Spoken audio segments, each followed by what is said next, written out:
I am currently in a relationship with a man I was seriously considering marrying, but his family situation has me deeply worried. He lives alone, but his mother frequently shows up at his apartment without warning. Sometimes she stays for about a month, spending his money freely before leaving. His family home is far enough away that it requires a plane trip to visit, which makes her unannounced stays even more baffling. At first, I thought this was already a major red flag, but then I learned about his younger sister, and she's just as concerning. After her divorce, she moved back to her hometown and began relying on her brother to cover her living expenses. On top of that, she pushed her debt repayments onto him. My boyfriend isn't wealthy, but he's a frugal man, some might even call him stingy, so he had managed to save a decent amount over the years. Despite his slightly unreliable nature, I didn't really have complaints about him, and our relationship was otherwise fine. However, the thought of marriage started to make me anxious because it seemed inevitable that his family would also start depending on me financially. I love my job, while he actually prefers managing household tasks over working full-time. I had assumed that if we married, he would become the one handling most of the home responsibilities, which I didn't mind. But after learning how financially irresponsible his family is, my anxiety grew. I do want to marry him, but when I think about the future, I can't shake the feeling that I'd be taking on more than I could handle. If I turn down his proposal because of his family, it might end our relationship entirely. Still, money issues are no small matter. I'm afraid that if we marry, his family will latch onto me too. I can see myself working hard just to support everyone, and that's not what I want for my life. If we get married, leave the housework to me. While I appreciate his willingness to take on household duties, I can't ignore the financial red flags.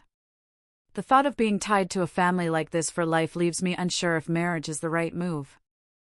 One evening, while we were having dinner at his place, his mother suddenly showed up without warning. You can't just show up like this out of nowhere. He sounded mildly annoyed but not truly upset, almost as if he was used to it.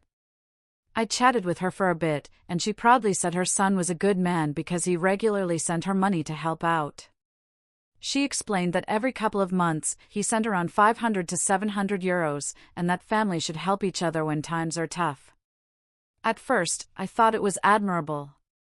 But then I realized that last year, when his salary was reduced due to changes at work, I had been covering almost all of our food expenses. I didn't give him cash directly, I just bought groceries and cooked meals for us, covering breakfast, lunch, and dinner most days. That meant he saved a significant amount on food, which he was apparently sending straight to his mother. When I brought it up lightly, he brushed it off. I never asked you to make me meals. You know I'm terrible at cooking, so I appreciated you doing it for me. But when we get married, I'll handle all the housework. That answer didn't make me feel any better. The more I thought about it, the clearer it became that marrying into his family would be risky. It wasn't just about him, it was about the constant drain from his relatives, something he didn't seem to view as a problem. I hadn't yet had a deep, serious conversation with him about what marriage really meant for us. I liked him, and I wanted things to work, but the thought of tying myself to someone whose family relied on him so heavily, and who might, in turn, start relying on me, made me hesitate. Friends and online acquaintances I spoke to about it were blunt: if I married him, I'd be marrying his entire family's financial problems as well. Some even said I should break things off immediately before it was too late.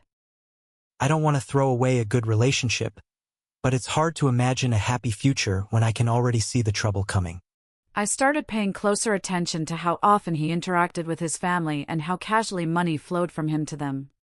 It became clear that he didn't really see it as an issue, helping them was just a normal part of his life. But for me, the thought of sharing my income with his mother and sister indefinitely felt suffocating. Then something happened that made my unease spike. One evening, his mother emailed me directly, asking if I wanted to go out for drinks. I was startled because I had never given her my email address. The only way she could have gotten it was from him. How does she even have my contact information? Oh, she probably just saw it on my phone. That casual response made my stomach twist. It wasn't just about money anymore, it was about boundaries. Some friends advised me to decline her invitation and keep my distance, but I decided to go, partly out of curiosity and partly to see for myself how she behaved. We arranged to meet at a pub only 10 minutes from my place. When I arrived, she was already there with several people I didn't recognize. As soon as I sat down, she introduced me as her future daughter-in-law and went on about my life as if she'd known me for years. She described my apartment in detail, the view from the living room, the absence of a tatami-style room, even the photographs my parents had sent me that hung on the wall. It was unsettling to hear so much detail, especially when I had only met her once before. At one point, a woman at the table, who I later learned wasn't even a friend of hers, leaned over to quietly tell me, "She's been saying you're wealthy, that you'll pay for things without complaint, and that you come whenever she calls." My chest tightened. I hadn't heard any of this from my boyfriend, and it was clear she'd been speaking about me to strangers. That woman discreetly helped me slip away from the table before the evening dragged on any further. When I got home, my unease turned into fear. It dawned on me that she must have been inside my apartment at some point to know all those details. I didn't know when or how, but I felt violated. That night, I couldn't shake the feeling that something was terribly wrong. The next morning, I checked my apartment carefully. I don't keep much of value, I'm not into jewelry or luxury brands, but I still looked through every drawer and closet. Nothing seemed missing, yet I couldn't ignore the thought that she had been there. To be safe, I contacted a locksmith and arranged for the locks to be changed first thing. Before he arrived, I asked a close friend who lives nearby to come over. When I explained what had happened, she was skeptical at first, thinking I was reading too much into it. But then we decided to clean the place thoroughly, using a floor sweeper to get into every corner. That's when I found it, a long, silver hair that clearly wasn't mine. My friend checked the bathroom drains and found even more hair. My heart pounded. The bathtub had definitely been used. At that moment, my friend's expression changed. She finally believed me. From that day, she began staying over so I wouldn't be alone. I felt safer, but the dread remained. My boyfriend was away on a business trip during all this, and strangely, I couldn't reach him. Normally, he'd at least send a message or call, but this time there was nothing until the day he returned. He finally texted to say he'd come over around 9 in the evening. The message ended with, "I can't explain over the phone or by text. I just need to talk in person." What could possibly be so important that he couldn't even warn me about his mother? Friends online urged me to be careful. Some said I should meet him in a public place rather than at my apartment, in case things got tense. Others insisted I needed to confront him about the boundaries his family had been crossing. That night, my nerves were shot. I didn't know if he would try to defend his mother, deny what happened, or finally admit the truth. All I knew was that this conversation could decide whether our relationship survived or ended right there. I decided to meet him at a family restaurant instead of my apartment. To make sure things stayed under control, my friend and her husband came with me, sitting at the next table so they could step in if needed. He arrived about 10 minutes early. The moment he sat down, he began apologizing. My mom caused trouble. I'm sorry.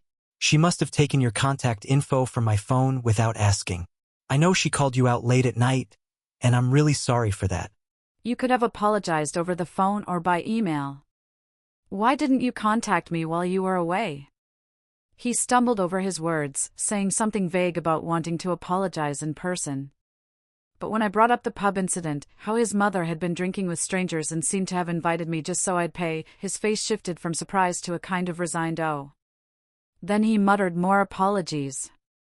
I told him I needed to understand everything, so he started sharing his past. He explained that when he entered high school, his mother decided to remarry.